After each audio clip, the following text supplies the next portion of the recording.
রাধে রাধে বন্ধুরা, তোমরা সবাই কেমন আছো? আশা করি ভগবানের কৃপায় ভালোই আছো, আর আমিও ভালো আছি। আজকে হলো রবিবার, তাই রাধা মাধবের জন্য এই এই দিনটিতে একটু স্পেশাল কিছু রান্না করে ভোগ নিবেদন করব। তার আগে বেশ কয়েকটা রান্না হয়ে গেছে। অন্ন আর এঁচোড়ের তরকারিটা বসিয়ে দিয়েছি। আজকে করব কাঁচকলার পকোড়া। কাঁচকলা আর আলু একটু প্রেসারে সিটি মেরে নিয়েছি, তারপরে ওর মধ্যে দিয়ে দিলাম প্রথমে একটু নুন, তারপরে দেবো হচ্ছে একটু আদা বাটা, তারপরে দেবো হচ্ছে একটু কাঁচা লঙ্কা কুচি, একটা কাঁচা লঙ্কা এখানে কুচি কুচি করে কেটে নিয়েছি। তারপরে দিলাম হচ্ছে একটু হলুদ, হলুদ তো দিতেই লাগবে, 2 চামচে হলুদ দিলাম ওর মধ্যে। তারপরে এর মধ্যে দিয়ে দেবো হচ্ছে বেসন। কাঁচকলার আলুটার মধ্যে যেন একদম জল না থাকে, জলটা আমি ঝরিয়ে নিয়েছি। 3 চামচের মতন একটু বেসন দিয়ে দিলাম। তারপরে এই বেসনটা দেওয়ার পর তারপরে দেবো হচ্ছে একটুখানি সুজি, যাতে কাঁচকলার যে পকোড়াগুলো করব সেগুলো যেন একটু মচমচে হয়, সেই জন্য একটুখানি সুজি দিলাম। এরপরে দেবো হচ্ছে একটুখানি চিনি, তারপরে আন্দাজ মতন একটু চিনি দিয়ে দিলাম।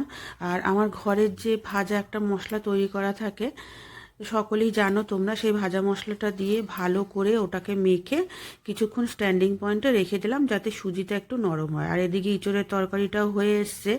নামানোর আগে ওর মধ্যে একটু গরম মশলা দিয়ে দিলাম, আর দেবো হচ্ছে একটুখানি ঘি।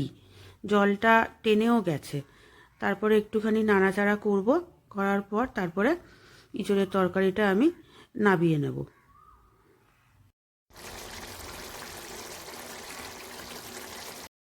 এরপর তৈরি করব হচ্ছে কাঁচকলার পকোড়াগুলো। ওগুলো মাখার পর হাতের মধ্যে একটুখানি সাদা তেল মেখে নিয়েছিলাম, সাদা তেল হাতের মধ্যে মেখে নিয়ে তারপরে পকোড়াগুলো এরকম চ্যাপটা চ্যাপটা করে বানিয়ে নিলাম। আর একটুখানি আলু মনে হয় ওটা ভালো করে ম্যাশ হয়নি, সেজন্য ওটা ম্যাশটা করে আবার মিশিয়ে দেবো। এরকম চ্যাপটা চ্যাপটা করে আমি পকোড়াগুলোকে সমস্ত কিছু তৈরি করে নিলাম। কড়ার মধ্যে একটুখানি সাদা তেল দিয়েছি, আর সাদা তেল দেওয়ার পর ওর মধ্যে একটুখানি ঘি দিয়ে দেবো। শুধু ঘি দিয়ে ভাজলে কিন্তু আরও সুন্দর হয় এর টেস্টটা। তারপরে এই কাঁচকলার পকোড়াগুলোকে চ্যাপটা চ্যাপটা যে বানিয়ে রেখেছিলাম সেগুলো একটু সাদা তিলের মধ্যে এপিট ওপিট ভালো করে একটুখানি মিশিয়ে নিলাম। আর গ্যাসের ফ্লেমটা এই সময়টা একটু গরম করে তেল আর ঘি মেশানো ওটাকে ভালো করে গরম করে নিলাম, আর তিলটাও ভালো করে মিশিয়ে নিলাম। যখন তেল আর ঘিটা ভালোভাবে গরম হয়ে যাবে তখন আবার আঁচটা কিন্তু সিমে দিয়ে দিতে হবে। একদম গ্যাসের আঁচ সিমে দিয়ে তারপরে লো ফ্লেমে যেটাকে বলে ওটাকে কিন্তু ভাজতে হবে, তা নাহলে কিন্তু ভেতরটা কাঁচা থাকবে আর তিলগুলো সমস্ত খুলে বেরিয়ে চলে আসবে। সুন্দর করে আস্তে আস্তে আস্তে আস্তে ওটাকে ভেজে নিতে হবে। আর একটু লাল লালও হয়ে গেছে, তারপর আমি নামিয়ে ফেলেছি। এবার ভগবানের ভোগের থালাটা আমি সমস্ত কিছু যে রান্না করেছিলাম সেগুলো একটু বেড়ে নিলাম। প্রথমে দিলাম হচ্ছে অন্ন, তারপরে একটুখানি গোল গোল করে শশা কেটে রেখে দিয়েছিলাম, সেই শশাটাও তারপরে আমি সুন্দরভাবে সাজিয়ে দিলাম। তারপরে দেব হচ্ছে লুচি। লুচি করেছিলাম আজকে, যেহেতু বললাম আজকে রবিবার, সেই জন্য একটু স্পেশাল হবে ভোগের থালাটা।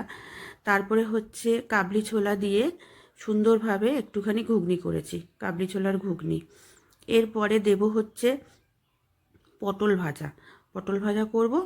আর কাঁচকলার যে পকোড়াগুলো আছে সেই পকোড়াগুলো সুন্দরভাবে সাজিয়ে দেব। খুব সুন্দর দেখতে হয়েছে পকোড়াগুলো। এই যে কাঁচকলার এই পকোড়াগুলো চ্যাপটা চ্যাপটা করে যেটা করেছিলাম, কাঁচকলার পকোড়াগুলো দিয়ে দিলাম। তারপরে কাঁচকলার পকোড়া দেওয়ার পর তারপরে দেব হচ্ছে পেঁপে সেদ্ধ, 2 পিস পেঁপে সেদ্ধ দিয়ে দিলাম ভগবানের ভোগের থালিতে।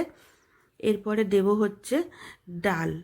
ডালটা করেছিলাম, মুগের ডালটা করেছিলাম কাটোয়ার ডাঁটা দিয়ে। কাটোয়ার ডাঁটা দিয়ে মুগের ডাল করেছিলাম। গরমের সময় এই কাটোয়ার ডাঁটা ওঠে, এই দিয়ে মুগের ডাল রান্না করলে খুব সুন্দরও লাগে। আর ওই নিরামিষ এঁচোড়ের তরকারি। আর সবার লাস্টে দিলাম একটুখানি মিষ্টি ঠান্ডা দই। এরপরে দেব হচ্ছে 1 গ্লাস জল, আর বাটির মধ্যে দেব একটুখানি ফল। ফলের মধ্যে রয়েছে হচ্ছে আঙুর। আর থালার উপরে একটা গন্ধরাজ লেবু সুন্দরভাবে সাজিয়ে দিলাম। এবার সমস্ত খাবারের থালার মধ্যে তুলসীপত্র দেব, তুলসীপত্র দিয়ে তারপরে ভগবানের কাছে ভোগ নিবেদন করব। আজকে সানডে স্পেশাল ভোগের থালি হচ্ছে এইটা। তোমরা সবাই ভোগ দর্শন করো, আমি আসছি তাহলে। রাধে রাধে।